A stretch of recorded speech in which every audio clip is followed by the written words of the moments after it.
Good morning children. अब हमने अभी एवरेज स्पीड के बारे में पिछले लेक्चर्स में बात की। इसमें स्पेस एवरेज स्पीड एंड आप देखें तो टाइम एवरेज स्पीड की बात की। अब हम यहाँ पर बात करना चाहते हैं वेलोसिटी पर, कि वेलोसिटी क्या है। आप जानते हैं तो एक तो ये वेक्टर क्वांटिटी है, तो ये एक पहली बार वेक्टर क्वांटिटी है। यूनिट इसका सभी को पता है, यूनिट इज मीटर पर सेकेंड। डायमेंशनल फार्मूला जो है, डायमेंशनल फार्मूला अगर आप लें वही है जो स्पीड का था, LT-1 मीटर पर सेकेंड है। डेफिनेशन ले तो the rate of change of position और डिस्प्लेसमेंट इज कॉल्ड वेलोसिटी। ध्यान रखना, पोजीशन या डिस्प्लेसमेंट ये वेक्टर क्वांटिटी है। The rate of change of distance हमने नहीं बोला है बेटा, the rate of change of displacement बोल रहा हूं। ध्यान रखिएगा, वेलोसिटी में वेक्टर क्वांटिटी डिस्प्लेसमेंट आएगा, इट्स कॉल्ड वेलोसिटी। ठीक, ये तो हम इसमें पहले दो चीजें छोटी छोटी पढ़ना चाहते हैं। पहले क्या है, यूनिफॉर्म वेलोसिटी। यूनिफॉर्म वेलोसिटी क्या है? आप देखिए, जब आप वेलोसिटी को पढ़ेंगे, जैसे स्पीड में हम पढ़ते थे, क्या कहते थे, अगर वो सेम समय में सेम दूरी तय करे तो यूनिफॉर्म स्पीड है। क्यों? क्योंकि स्पीड में डिस्टेंस कवर्ड ही माने रखता है, डायरेक्शन का लेना देना नहीं था स्पीड में। वेलोसिटी में डायरेक्शन का लेना देना है। तो अगर आप कभी भी सोचें कि कोई वेलोसिटी जो है वो सेम है, इक्वल है, तो आप उसमें दो चीजें चेक करेंगे। पहला, क्या उसकी डायरेक्शन लगातार सेम है और क्या उसका मैग्नीट्यूड सेम है। तो यूनिफॉर्म वेलोसिटी में डायरेक्शन और उसका मैग्नीट्यूड दोनों इंपॉर्टेंट है। तो यूनिफॉर्म वेलोसिटी क्या हुआ? If particle moves in such a way that it's a magnitude of velocity and the direction is same. If particle moves such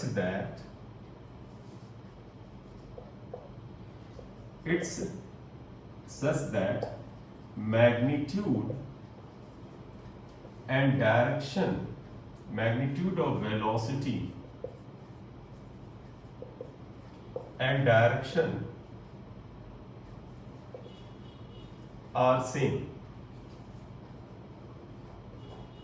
then it is called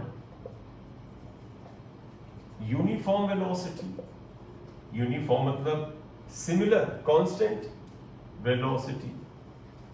तो दो चीजें सेम होनी चाहिए, velocity and its direction are same, दोनों same होना चाहिए, तभी बेटा ये यहां पर आपको मिलेगा। राइट? ऐसा कब हो सकता है बेटा, आप बताओ। कोई चीज ऐसे ही यूं चल रही है तो डायरेक्शन बदल रही है। डायरेक्शन सेम होने का बस एक ही कंडीशन है बेटा, और वो एक कंडीशन क्या है? Straight line. तो यानी कि it is possible only if particle moves in straight line, Sidhi line में चले, straight line without returning, वापस हुए यानी turning back, और टर्निंग बैक मतलब पीछे नहीं आया, टर्निंग बैकवर्ड, सीधी लाइन में जाए, पीछे मुड़ के वापस ना चले, तो आप उसे क्या कहोगे कि सर इस समय इसकी डायरेक्शन भी सेम है और इसकी मैग्नीट्यूड भी सेम है। तो यूनिफॉर्म वेलोसिटी के लिए आपको दो चीजें नोट करनी चाहिए, क्या सर वेलोसिटी और डायरेक्शन हमेशा सेम है, तभी आएगा। नेक्स्ट हो सकता है नॉन यूनिफॉर्म वेलोसिटी। तो अगला हम बात करें non uniform velocity. Non uniform velocity clear है बेटा? नॉन यूनिफॉर्म मतलब है कोई एक चीज बदल जाए, या तो डायरेक्शन बदल जाए, कोई पार्टिकल जा रहा था सीधा, डायरेक्शन बदल दे, तो तुम कहोगे सर चाहे गति वही हो, मान लो 50 से जा रहा था अभी भी 50 से जा रहा है, तो तुम कहोगे स्पीड सेम है सर, लेकिन वेलोसिटी नहीं सेम है, क्योंकि वेलोसिटी में डायरेक्शन का बदलाव जो होगा वो नॉन यूनिफॉर्मिटी की तरफ ले जाएगा। कोई एक चीज बदल जाए, या तो डायरेक्शन या मैग्नीट्यूड या दोनों, तो आप इसे नॉन यूनिफॉर्म वेलोसिटी कहते हैं। तो लिखोगे इफ ईदर मैग्नीट्यूड और डायरेक्शन और both, if either magnitude of velocity भी लिख देते हैं, वेलोसिटी और डायरेक्शन और both changes, then it is called non-uniform velocity, non-uniform velocity। तो ध्यान रखिएगा, या तो मैग्नीट्यूड बदल जाए या डायरेक्शन बदल जाए या बोथ या दोनों बदल जाए तो आप इसे नॉन यूनिफॉर्म वेलोसिटी कहेंगे। ठीक है, तो हम बात वेलोसिटी की कर रहे हैं, uniform velocity and non uniform velocity. Next अगर हम बात करते हैं, यहां पर आगे जाएं, तो अगला बड़ा इंपॉर्टेंट बात है, that is average velocity. Average velocity, V average आएगा, बस एरो लगेगा क्योंकि वेलोसिटी वेक्टर क्वांटिटी आएगा। तो ध्यान रखिएगा, एवरेज वेलोसिटी इक्वल टू वही हुआ चेंज इन पोजीशन, ये ऐसे लिखते हैं, displacement upon time, upon time, interval लिखना हो लिख दो, नहीं सिर्फ टाइम लिख लो, वो समझ रहा है, या change in position upon time, position upon time, interval. Change in position को हम डेल्टा एस से लिख सकते हैं, टाइम इंटरवल को डेल्टा टी। इसलिए बेटा ध्यान रखना, एवरेज वेलोसिटी जो है वो delta S upon delta T है, लेकिन हम इसमें और जोड़ दें, तुम कहोगे सर जो डेल्टा एस है that is change in position. Change in position क्या होगा, फाइनल पोजीशन को S2 मान लें, इनिशियल पोजीशन को S1 मान लें, अपॉन T2 माइनस T1 अगर हम लिख लें तो ये भी हो सकता है, इसे भी इक्वेशन स्टार लिख लीजिए। या तो एवरेज वेलोसिटी को आप ऐसे लिख सकते हैं, राइट, ये आया आपका एवरेज वेलोसिटी। इसे ध्यान रखना बड़ा काम का है बेटा, ठीक है। अब इसको ग्राफ में भी रिप्रेजेंट किया जा सकता है। आप सभी को ध्यान होगा कि हम लोगों ने पोजीशन टाइम ग्राफ पढ़ा था कि पोजीशन टाइम ग्राफ का जो स्लोप होता है वो वेलोसिटी के बराबर होता है। लेकिन एक चीज तुम्हें पता है, अगर हम पोजीशन टाइम ग्राफ में देखो, इन पोजीशन टाइम ग्राफ, टाइम यानी ST ग्राफ अगर हम रिप्रेजेंट करते हैं तो आप जरा समझिएगा, अगर पोजीशन टाइम ग्राफ ये है, ये S है, ये T है, ये, और अगर मान लीजिए ग्राफ ऐसे कर, और मैं तुमसे कहता हूं तुम इसमें किन्हीं दो टाइम इंटरवल, देखो बेटा टाइम इंटरवल होना जरूरी है, आपको पोजीशन टाइम ग्राफ दिया गया है और आपसे कहा गया है कि आप एवरेज वेलोसिटी बता दो, तो हमसे बोला गया ये टाइम है बेटा, टाइम आपको बताया जाएगा कि ग्राफ में ये टाइम इतने सेकंड है, आप T1 मान लो, ग्राफ में यहां पर टाइम मान लेते हैं, आप इसे T2 मान लो, और अगर हम इन दोनों को ज्वाइन करते हैं तो हमसे पूछा गया, समझिएगा, we have to find out average velocity in time interval T1 to T2। हमें क्या करना है, we have to find out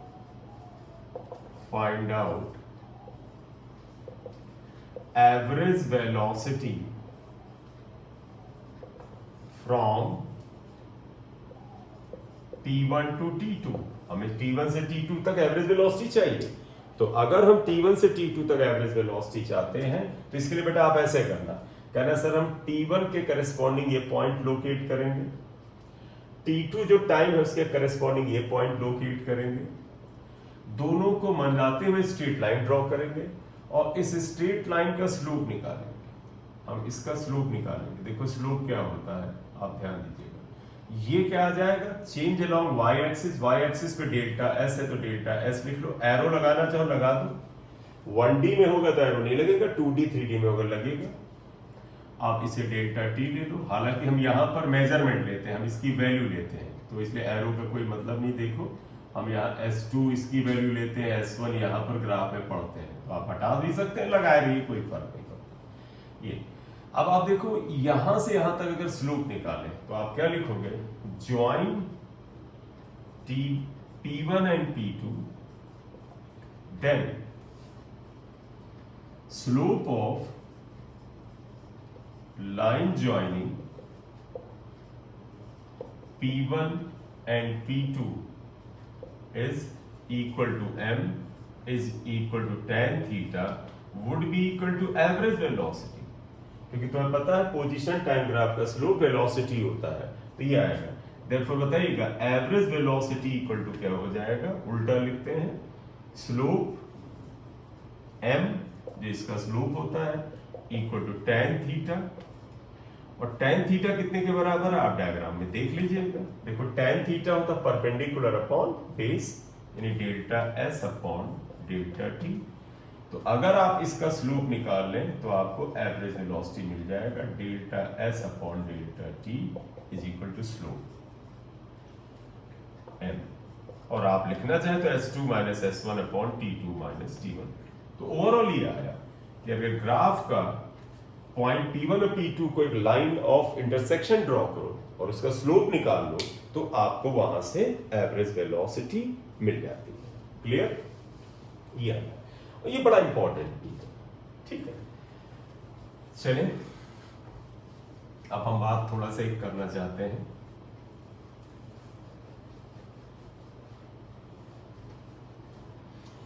एक वर्ड और लाते हैं बेटा, स्पेस एवरेज वेलोसिटी। हमने भी वर्ड स्पेस एवरेज स्पीड पढ़ा था, तो अब हम बात करना चाहते हैं स्पेस एवरेज वेलोसिटी या स्पेस एवरेज स्पीड जो था उसी में एक टर्म लाते हैं, और वो ये है, नोट में लिखिएगा, पहला मैग्नीट्यूड ऑफ स्पेस एवरेज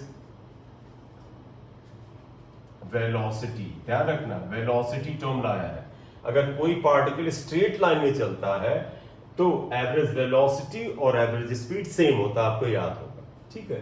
तो स्पेस एवरेज वेलोसिटी अगर मैं ऐसे लिखूं, देखो v एवरेज है, इसका मैग्नीट्यूड क्या है, इसलिए मॉड लगा दिया। ये जानते क्या होता है, बड़ा इंपॉर्टेंट है बेटा, इंटीग्रल v ds, ds को डिस्टेंस कहते हैं, अपॉन इंटीग्रल ds।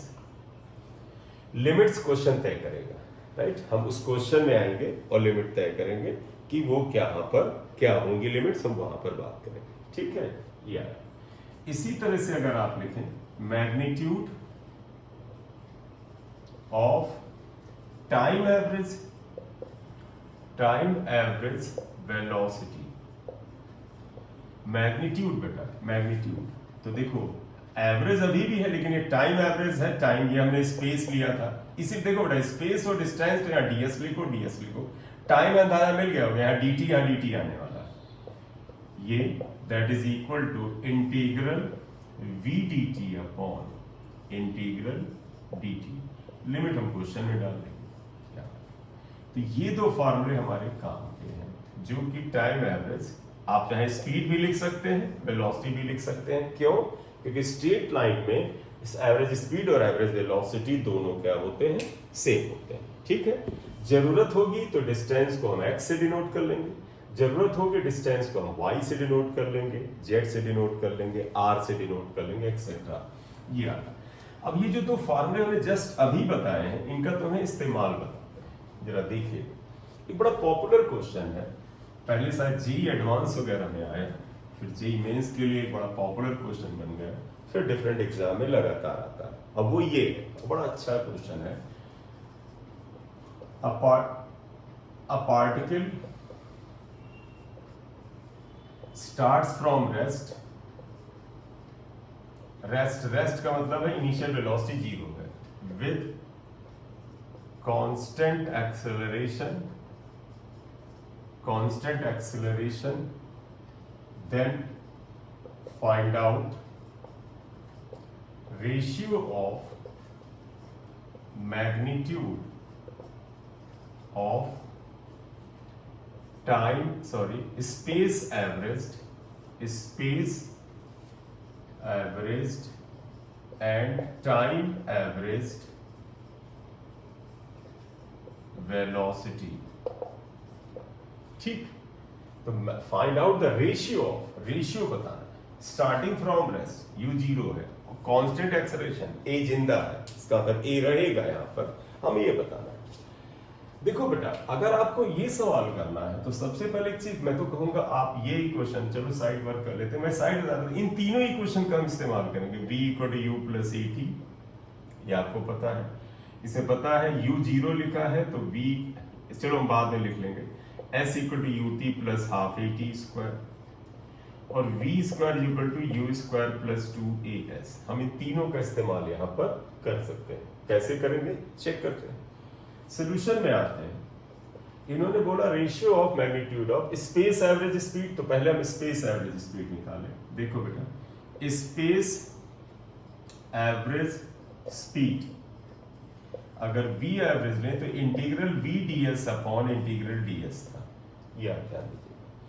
अब अगर आपको ds का वैल्यू रखना है और वो अगर आप लिखना चाहते हैं तो यहीं पर है, देखो v ds यानी वेलोसिटी को ds के टर्म में लाना चाहें, और एक है वेलोसिटी a के टर्म में, तो यहां पर मुझे लगता है वेलोसिटी को हमें ds के टर्म में लाना, क्योंकि हम इसको सब्स्टिट्यूट करेंगे, तो ये तो अभी भूल जाओ।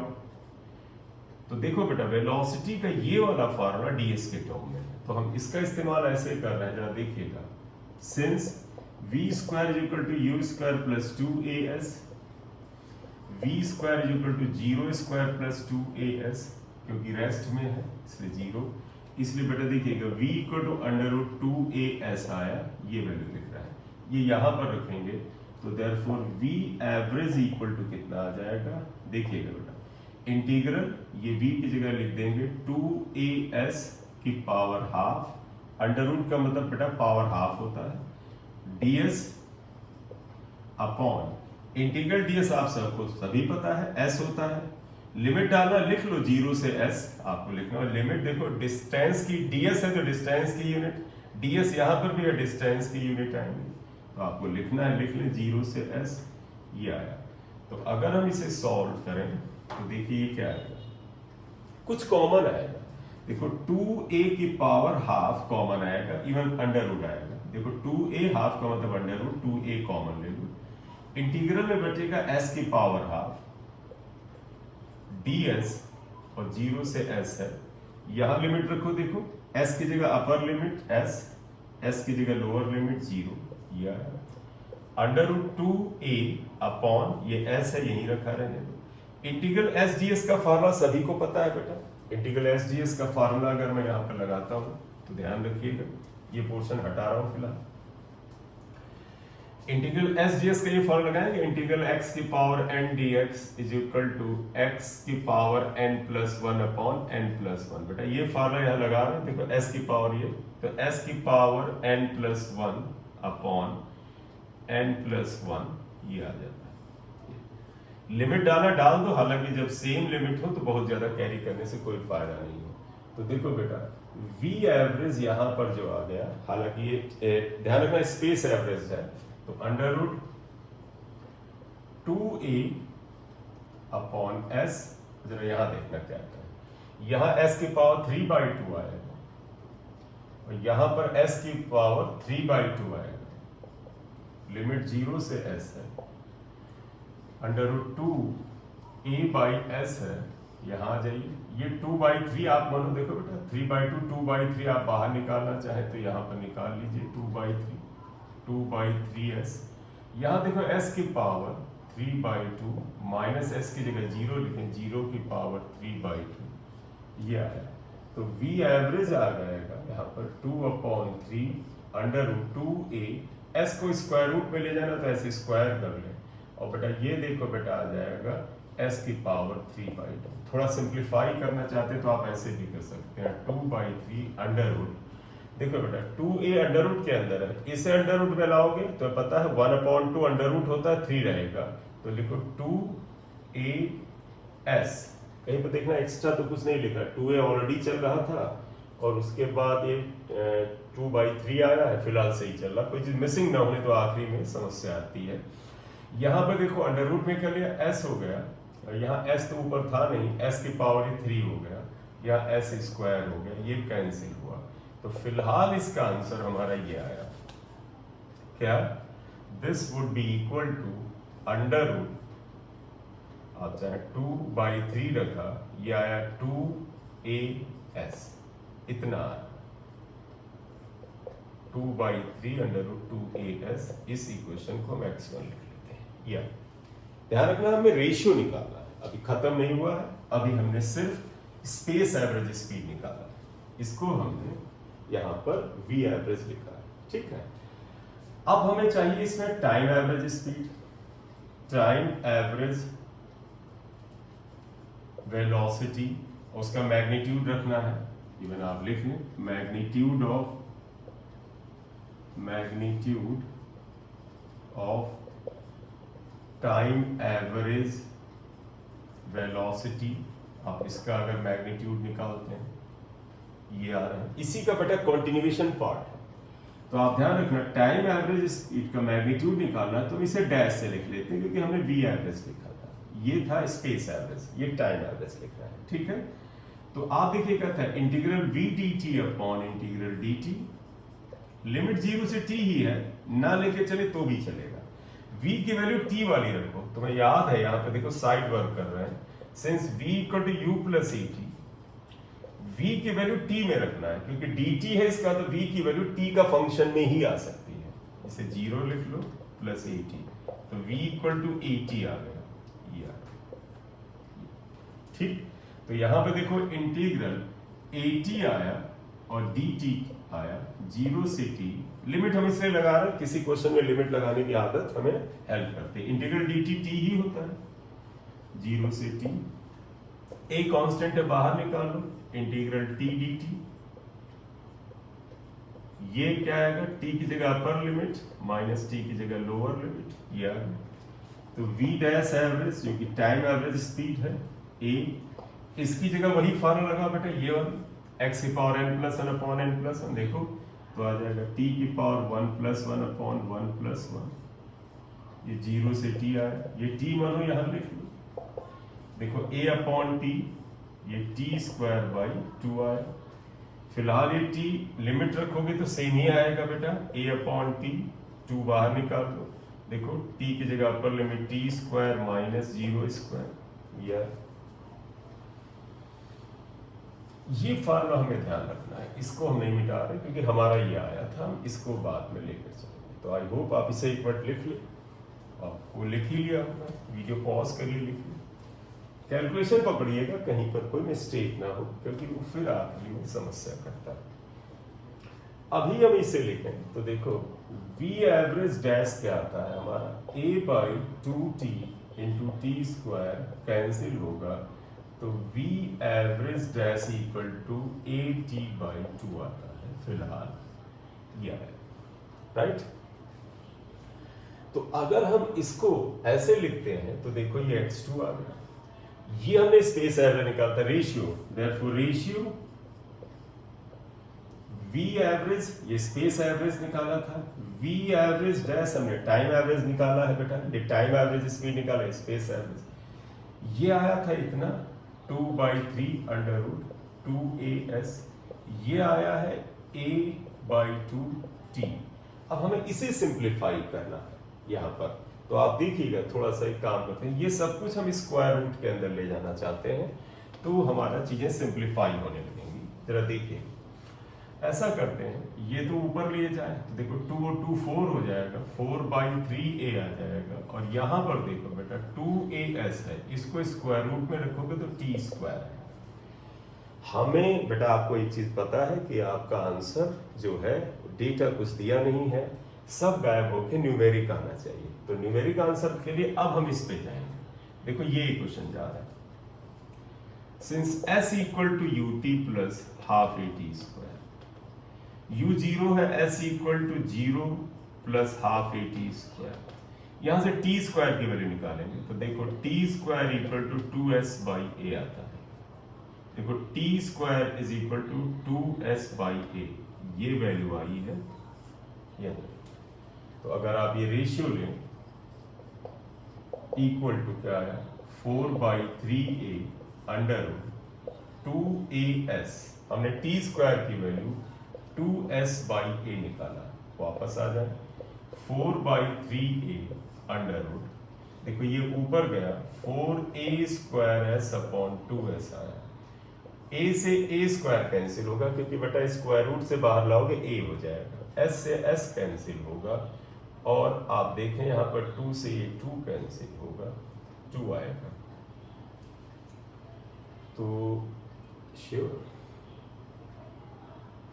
तो आंसर क्या आ रहा है इसका, रेशियो इक्वल टू 4/3 और ये 2 आता है, कुछ मिस्टेक हुआ है, एक सेकेंड, हमने यहाँ क्या किया था, ये 2 ऊपर ले गए 4/3 आया और ये यहाँ पर t² जा रहा है, ये t² इक्वल टू हमने लिख दिया 2s/this, ये कैसे 4 हो गया, हाँ यहाँ कैलकुलेशन मिस्टेक है बेटा, इसको फिर से ठीक से कर लो। देखो ये क्या आया है, आप गौर से देखिएगा, थोड़ा फिर से देखिए, 4/3 ये आया अंडर रूट, ये बेटा 2 से 2 कैंसिल कर दो, ये a² ऊपर चला जाएगा तो a²s/s आएगा, s से s, a से a कैंसिल कर, तो ये बेटा रेशियो ये आया 4/3। ये बड़ा इंपॉर्टेंट है, आप ध्यान रखो, देयरफॉर जानते क्या हुआ है, आएगा कि स्पेस एवरेज या magnitude of space average velocity या स्पीड कर लो चलेगा, upon magnitude of time average velocity का रेशियो जो होता है 4/3 होता है। कंडीशन है इफ u was 0, u 0 था, ये तो आप याद रखो, ये बहुत ही पॉपुलर क्वेश्चन है, खूब बार पूछा गया है, एक बार प्रैक्टिस कर लीजिएगा। इसकी खूबी क्या है, 2 फार्मूले जो हमने मैग्नीट्यूड के निकाले इंटीग्रेशन में, और उसमें जो t वाला फार्मूला है उसको v = u + at में से v की वैल्यू रखेंगे, और जो s वाला है उसमें v² = u² + 2s में से v की वैल्यू रखेंगे। आखिरी में जब रेशियो निकालेंगे तो जब s और टाइम में नहीं कोई कैलकुलेशन में सिंप्लीफिकेशन जाएगा तो t को इस इक्वेशन की मदद से रिप्लेस करेंगे। Thank you very much.